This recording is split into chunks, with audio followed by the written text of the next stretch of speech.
मराठी शक्तीसमोर सरकारची हिंदी सक्ती हरली अशा शब्दात काल उद्धव ठाकरेंनी हल्लाबोल केला। तसंच मराठी माणसाने एकत्र येण्यासाठी संकटांची वाट बघू नये अशा शब्दात त्यांनी मनसेशी मोर्चा पलीकडे युती ठेवण्याचे संकेत दिले।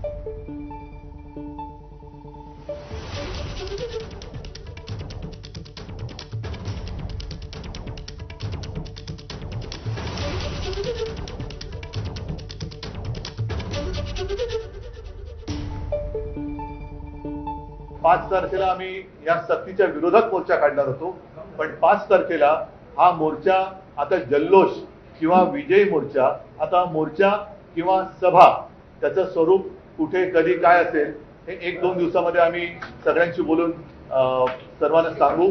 पूर्ण महाराष्ट्रामध्ये हिंदी भाषा सक्तीच्या विरुद्ध आंदोलन झालं आणि मला अभिमान आहे की मराठी माणसाच्या शक्तीसमोर सरकारची सक्ती हरलेली आहे।